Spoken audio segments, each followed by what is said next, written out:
Estamos muy contentos de iniciar este siguiente bloque con Jordan Furlong. Jordan, you can turn your camera. That's great. Great. So I will give like some housekeeping issues briefly, and then we start talking. Entonces, solo quería comentarles que abajo hay un mundito, en la parte de abajo que dice interpretation o traducción. No sé cómo, yo lo tengo en inglés, pero hay una opción ahí para poder encontrar la traducción para la exposición de Jordan. Y pueden también mutear el audio original directamente desde haciendo clic en el mundito, ¿no? Entonces, dicho esto, now I switch to English. And Jordan, we are thrilled to have you here. We have like around 300 people logged, and that's a very encouraging number for us. We have been following your work, and we would love to hear your insights on what you think this ship of law is going, you know, where we are going. No? So, first of all, I would like to introduce you and give a little bit of background of the things you have been doing. Jordan Furlong, he comes from Ottawa, Canada. He's a legal market analyst who delivers strategic counsel to law firms and legal organizations regarding the massive changes now underway in the legal sector. He has given dozens of presentations about the future of law throughout the United States, Canada, Europe, and Australia over the past decade. He's author of Law is a Buyer's Market, Building a Client-First Law Firm, which I strongly recommend because it's a very powerful book with lots of insights of where we are going, and that's a good book to start this journey if you haven't yet started it. And also Jordan writes regularly about the rapidly changing legal world at his website law21.ca. So welcome, Jordan, to this Q&A or fireside chat style conversation. Well, before this session, we agreed that we could split it like in 4 topics, and the first one that I was interested in knowing more of how you see this is how we can understand this new legal market. No, I heard you in the past talking about the rise of the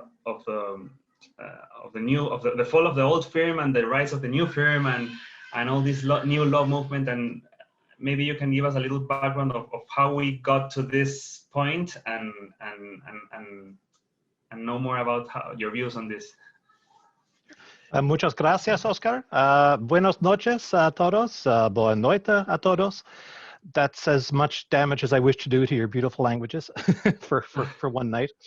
But first of all, thank you so much. It is a pleasure. It is an honor for me to join you here this evening and to be part of this just terrific conference. So thank you, Oscar, for the opportunity to be here. Yeah, it has been a crazy ride, and it seems like the last 6 months seemed like 6 years, and we've gone through so much in such a short period of time. But what I sometimes say to people who have been talking about this with me, to say, isn't it amazing how much has changed in the law? And I say, it's true, but this change has been coming for a long time. The changes that we have been noticing and that we are now experiencing, I think, much more rapidly in the law, these changes were inevitable. The law was always going to change. Legal as a sector, as a marketplace, as an ecosystem, was always going to change. The law firms and lawyers have been out of step for quite some time with clients, with the public, with corporations and businesses. Courts and judges, with all respect to them, have been rooted in a previous century or 2 from where we are today. And what I find is that the pandemic has not really caused all these changes. It has just accelerated many of them. And we've seen a number of those already in a short space of time.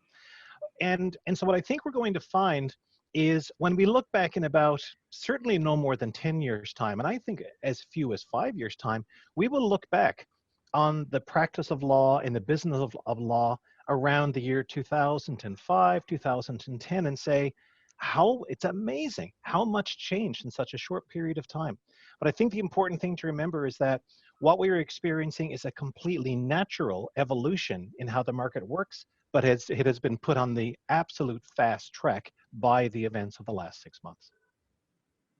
Yeah, and when we have been discussing during this crisis that whether we will keep on changing as a profession or it will happen the same that happened in 2008 when this global crisis came up, and then some people say, some analysts say that there were no major changes, and lawyers kept on billing by the hour. They kept on practicing their same traditional pyramidal business model. So what's your view on that? Are you skeptical, or you think that we are starting a big change now from now on?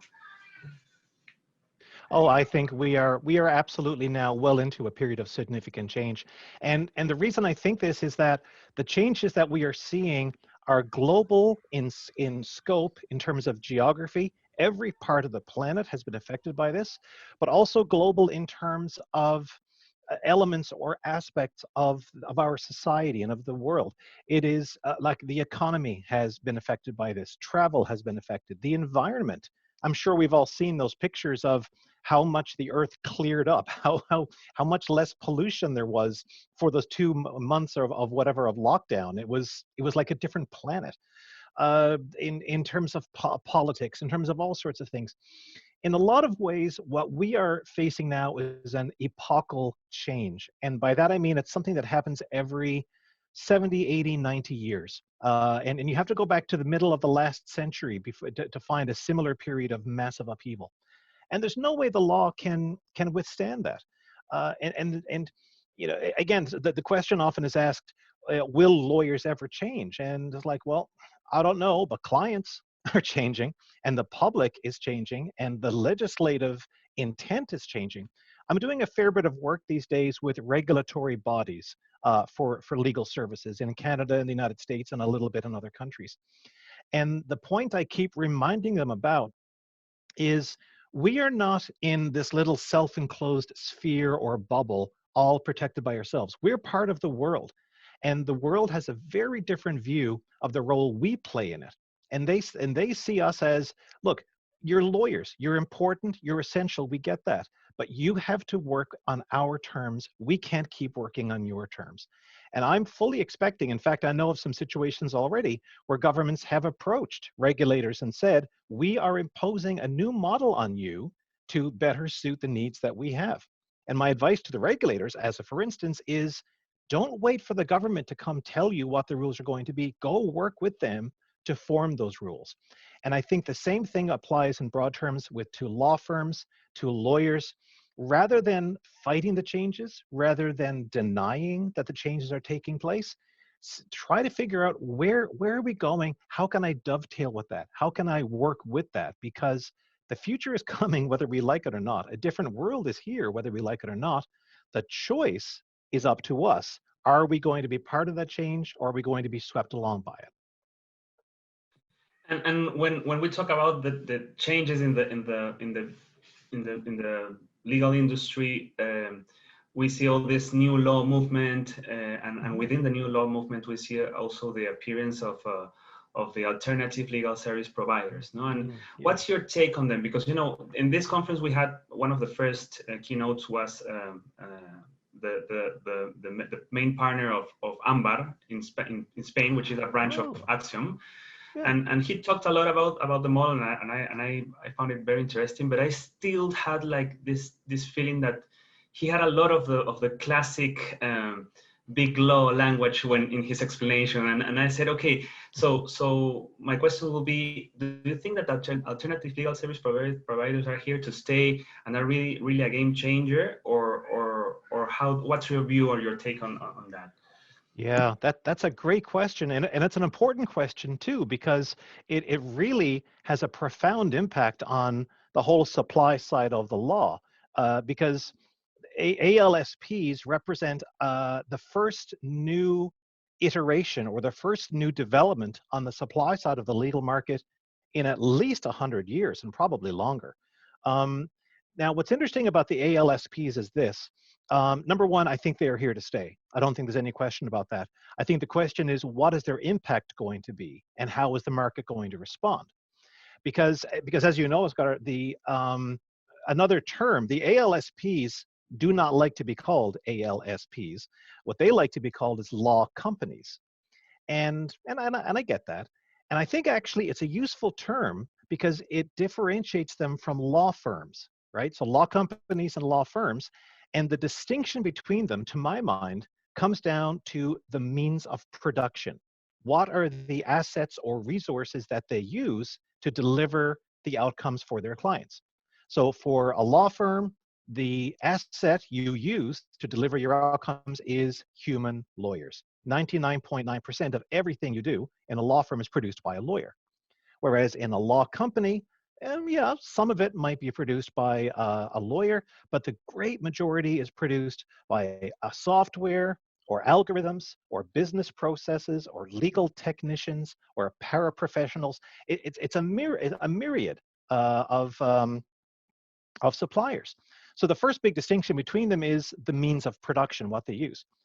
And that opens up, of course, the more interesting question is, what is the work that they're doing, right? And for law firms say the work that we do is complex, it is high stakes, it's detail oriented. That's why we get human lawyers to do it, because human lawyers are so smart and brilliant and everything.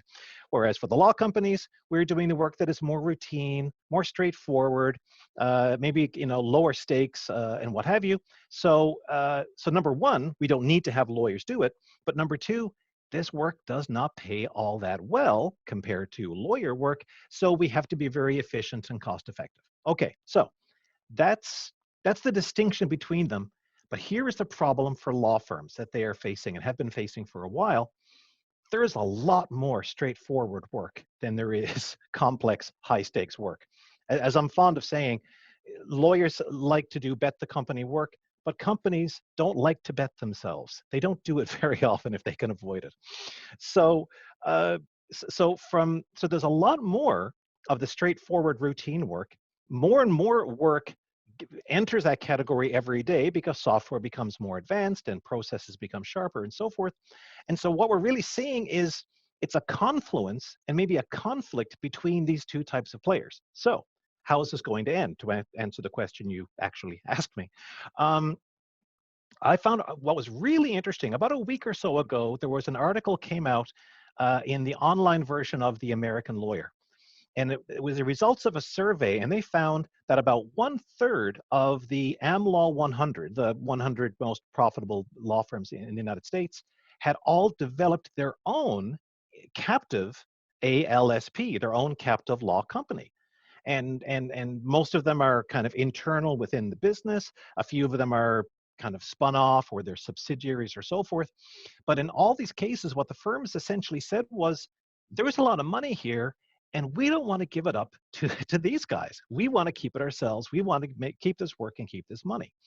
So I think that's the real important development is, will law firms recognize the value that law companies present, and will they try to incorporate or integrate it into their own businesses? And very last thought, I'll stop talking very shortly. But this is why it's so important, I think, that law firms are very tuned in to what the big four firms are doing. I don't call them accounting firms anymore because they're so much more than that. Because the big four, much more so in the rest of the world than here in Canada or the United States, the big four are very involved in the legal market, and they are a truly integrated provider. They have lawyers, they have legal technicians, they have software, they have processes, they have algorithms, they have the whole shebang, for lack of a better term. And I think, and they're a very serious player. So if I'm a law firm, if I'm a managing partner, if I'm thinking about the future of my law firm, I need to be thinking, number one, how can I effectively, profitably capture as much of this work as I can? And how do I keep an eye on these giants out there that already have several steps lead on me and my competitors in this regard?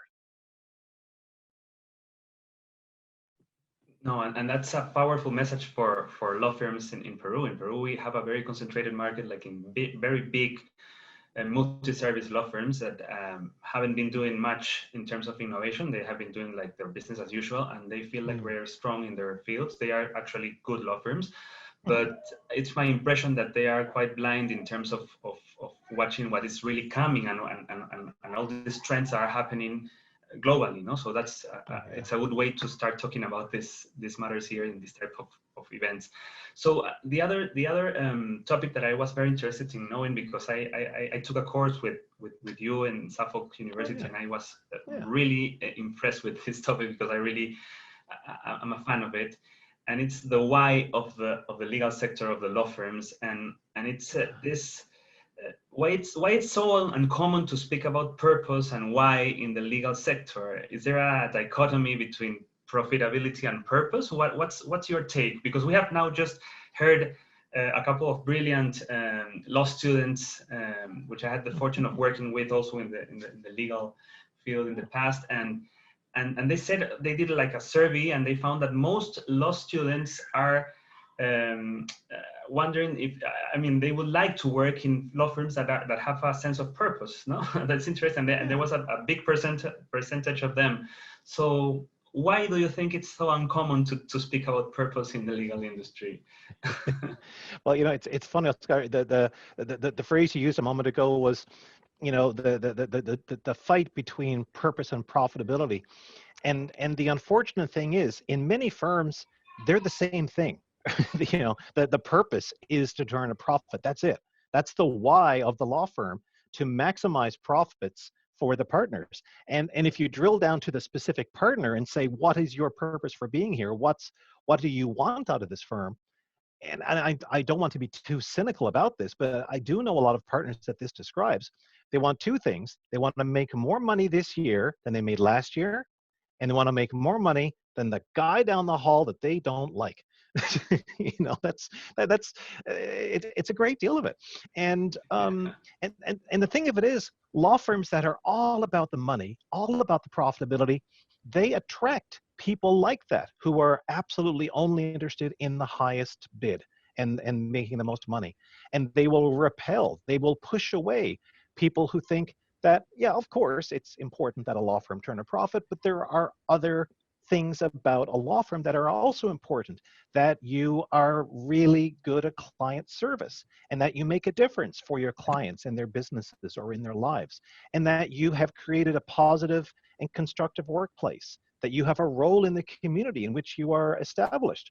Because, as I'm fond of saying, law firms are not restaurants, law firms are not hair salons. Law firms are professional businesses that have a role to play in whatever town, city, community they happen to be based in. So, to the law students and the young and lawyers at any stage of their careers who feel that they're searching for this purpose, I would say a couple of things. Number one, you're absolutely right. Keep looking for that purpose. Keep looking for places where you can find that connection with something more than just making money. Because I'll tell you what, the firms that are only interested in making money, eventually the lawyers there, the partners there are going to say, I'm going to go somewhere else if there's more money to be made. They are fundamentally unstable. But the second thing I want to say is, do not hesitate to start those firms yourself, to start those businesses yourself, because we need new law firms. And not just the same kinds of law firms we have always had. We need law firms that have different purposes, that are more community oriented, that are more holistic, that understand the role that we play in our community, the importance that we play in our environment in any respect, the importance we play in access to justice in our society. You know, there's an old saying, I don't know whose it is, be the change you want to see in the world. I want to say to you, be the law firm that you wish you could find. Create the legal business that you wish you could get a job at. And find fellow travelers, find other people, other lawyers who have the same instincts and the same desires that you do. And not just lawyers, but professionals and managers and legal paraprofessionals. Where there's a unity and a commonality of purpose around that, and say, we're going to make the kind of business that should have existed when we first entered the market. No, that's right. Do you know, or do you have any examples of global firms that you know that are like purpose oriented or have like this very clear message in their culture? Global firms, not very many, and which is a nice way of saying I'd be hard pressed to think of one, and that is not a knock on these firms. I'm not saying these are soulless, horrible places, dungeons of firms. They are great firms. They do great work. But it's really hard. It is really hard to establish a purpose and a culture and an identity when you get past a certain number of people within the business. I think there's a study one time that said once any organization gets past its first 90 people, it's very difficult to maintain culture past that. And we're talking firms that have 109,000, well, not 9,000, but 5,000 lawyers, in addition to all the staff who work there as well.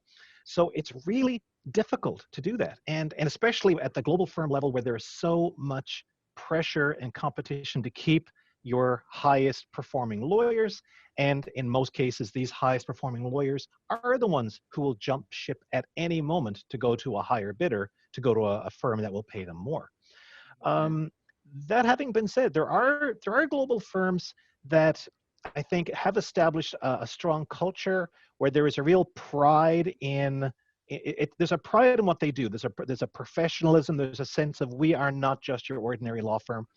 I will say, in my experience, I find more of those types of firms in Britain than I do in the United States or Canada. At the large size, but as a general rule, I find that the smaller the firm, and you can be a small firm with 100 lawyers, depending on your jurisdiction. You can be a large firm with 10 lawyers, depending on the town you're based in. But it's just so important. And Elker, I mean, you and I have had conversations about the fact that, you know, in your own firm, you've got a very strong culture and it's important to you to maintain that. And it's difficult. The larger you get, the more difficult it is to maintain it, but it can be done. But it really requires leadership and commitment on the part of the leaders, and it requires followership. The people who join have to say, I am in, I am committed. And this comes down to culture. And my last thought on this is, you can tell, I think, a law firm with a good culture in the difference between the way at your average law firm, a lawyer or person might say, I'm happy to be here. Whereas in a truly great firm, in a firm with purpose and identity and culture, then people are likelier to say, I'm happy to be here. Not anywhere else. This is where, all things being equal, this is where I want to be. And I think if you've got a firm like that, you have an incredibly solid firm that will survive all sorts of challenges coming its way. Great. Yeah, definitely. I agree with that. And yeah, it's something that it's becoming very important. We are seeing it from new students coming out of university, from law students coming out to the legal industry, and something that is becoming stronger in time. And linked to that, I have also a topic that I would like to have your views on it, and it's the millennial question. You know, we've heard a lot about the millennials, and we have been blaming them a lot in the last years. I think it's because of our lack of capacity to adapt to them more than them being the problem. No, so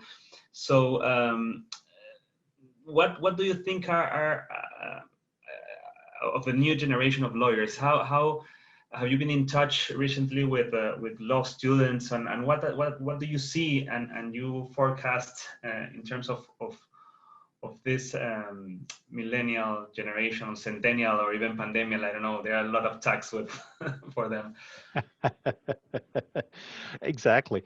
No, I have been fortunate to be in touch. I was literally just last week, I gave a presentation to a law school class. It was actually an ethics and professional responsibility class. So we had some great conversations coming out of that. My thoughts on millennials, I can divide into two categories. And the first set of thoughts are for anybody who is not a millennial. So if you are like me from Generation X, or you are a boomer or older or whatever, here's what I want to say. There's two things I want to say about millennials. Actually, there's many things, but two of them are. First of all, millennials are a lot older than you think, right? Anybody within your organization or firm who is 40 years old or younger is a millennial. There's still this idea in the popular imagination that millennials are teenagers, that they're young people, they're coming out. It's like, no, the youngest millennial is about 20 years old right now. We are almost this is the crazy part. We're coming to the end of the next generation, right? My kids were born in the 2000s, and their generation, I think someone called them the screeners because they were all raised on the screens. That generation's coming to an end. We're getting close to the one after that. So so the millennials are already partners in law firms. They are senior counsel within corporations and governments and so forth. And here's a stat that I saw. It's in the American context, so I can't say how it would apply to other countries demographically.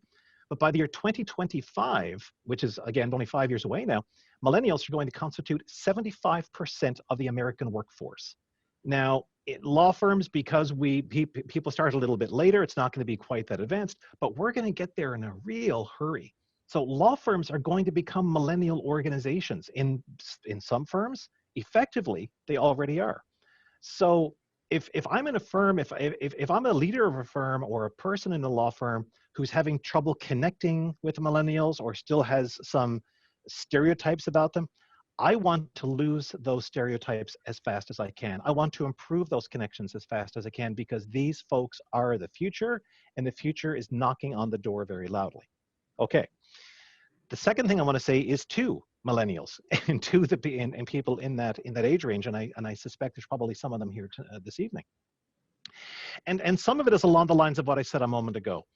Do not hesitate to create the kind of businesses that you believe reflect your values. Because I promise you, all the boomers who created the law firms you're working in today, they created those firms based on their values. They built them in their image, okay? And for the good and for the bad and for the in-between, that's what they are. Most law firms today, generationally, culturally, are boomer organizations. You're going to either transform those organizations as you move up through them, or you're going to go out and you're going to create your own. Either is totally fine. And there's other options as well. Obviously, it's not just one or the other. The other thing I want to say is do not feel at all constricted or constrained by the decisions that have been made before you arrived. That is not to say those decisions were wrong. It's not to say that the people who made them were unwise. That's the case at all. I think that any law firm that's still going today had some pretty smart leaders who made some pretty good decisions. To be clear about that. But there is a strong tendency in any economy, any culture, any organization to keep doing what we were doing before. It's a natural thing. Success, if it ain't broke, don't fix it. Success breeds success, and all these cliches that we've invented that basically give us a reason not to change anything that we see. Or if we feel like changing it, it pushes back. It says, no, don't change, everything is fine. And this is even more accentuated in the legal profession because we are all so conservative, small c. We're all very status quo oriented. We like precedent, we like established things and so forth. So the cultural headwinds pushing against you in your desire to do things differently are strong, but you can resist them, you can push back against them. So it's a call, I guess, on my part for perseverance, for strength, I guess. I can't think of a better term, because like I get that it's been a very hard road for you, and for millennials and for younger than millennials, it's been a very tough go. Harder than it was for us as Gen Xers, way harder than it was for boomers.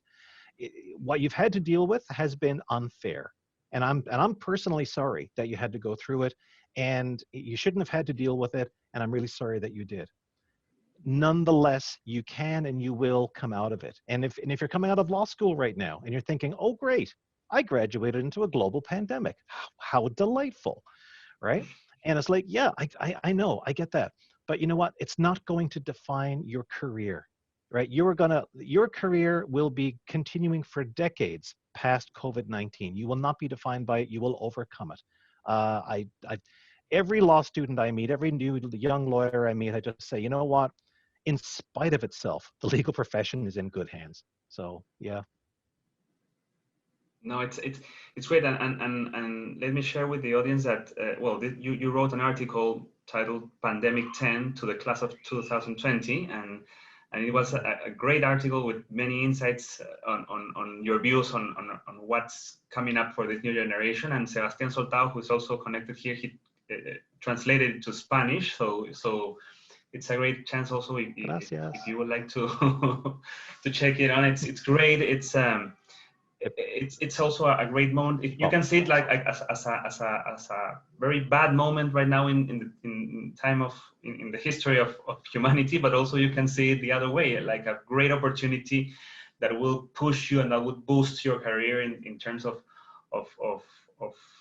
presenting new challenges for you. No? So that's great. And finally, because we're close to the end of our panel. It's been great sharing your thoughts on this. I have a very a last topic on the famous and famous. I hate this metric, but the billable hour and the way that it, in my opinion, it has distorted severely the way that lawyers work in law firms and well, if there are any alternative ways of dealing with this, I mean. There are other, there's value pricing, and I read an article that you wrote on market pricing. And how do you see the billable hour? Why isn't disappearing yet from the legal world? I have been hearing during the pandemic, but from many local firms saying that there is a sort of rebirth of the billable hour now in this case. I think it gives a false sense of control over clients, but I don't know. What's your take on this? Yeah. It's the eternal question, isn't it? I will okay, when we talk about the billable hour, I will separate the billable hour as a pricing mechanism from the billable hour as a compensation mechanism. We can talk about compensation if we have the time. It's really important, obviously, because compensation drives behaviors within your firm. And if you are compensating people for spending a lot of time doing something, that is exactly what they're going to do. Okay, but push compensation off to one side. In terms of billing, there is I think one of the reasons why, I think you're absolutely right. I think there's been a bit of a resurgence of hourly billing in terms of pricing your work during the pandemic. And I think part of the reason for this is that the ideal situation in which to apply the billable hour, and I do think there are times when it's good. There are some people in the consulting world who loathe the billable hour, who hate it, and they say never, never, never under any circumstances. And I'm not that draconian. My position on it is that you come up with the pricing mechanism that makes the most sense for you and your client in the situation you're in. And the advantage of the billable hour is that it's a very useful system to use when there's a lot of uncertainty. Right? When the person who's buying the service doesn't really know what its value is, doesn't know how long it's going to take, maybe don't even have a good sense of what they're looking for, and or when the lawyer's like, I haven't dealt with this before, this is not something we've seen, I can't find a precedent. You know what? We don't have a good firm grip on this situation. Let's go to the billable hour, let's use that, and if we can get to a point where we can assign a value to this, then okay, we can switch over if we decide. But where it's appropriate, the billable hours is fine. What I do think has happened, and I think this has been a great unsung triumph over the last 10 years, is that the billable hour is no longer the only type of billing mechanism that anybody's willing to talk about, the only type of pricing mechanism. It is now part of a portfolio of mechanisms. There are any number of law firms, and this ranges from sole practitioners to small to mid-sized firms, even to the global giants. And there are more and more firms that are offering a flat fee or a fixed fee, or they will cap their fees at a certain amount, or they'll do it on a monthly retainer or a yearly retainer with a series of key performance indicators. There is now a portfolio of pricing options. And if you had said to me back in 2000, it will happen, I would have said, number one, hey, great, when? And you say 2020. And it's like, Really? That long? Okay. But it but it happened. That's the main thing. And again, as your lawyer today, when you're deciding how to price your work, you have options that you did not have before. And your clients have options that they did not have before. And what all this means is that you can have conversations. And the core of pricing is in conversations. And that can be a conversation between one particular lawyer and their client. It can also be conceived as a conversation between the supply side of the market and the demand side of the market, right? And even within, right? Because there are different parts of the supply side. The supply side now includes law firms and law companies and paraprofessionals. It includes people who do their own legal work. Self-represented litigants are both demand and supply. It's a crazy role to be in, right? So when I talk about market pricing, as I did in that blog post a while back, that's essentially what I mean.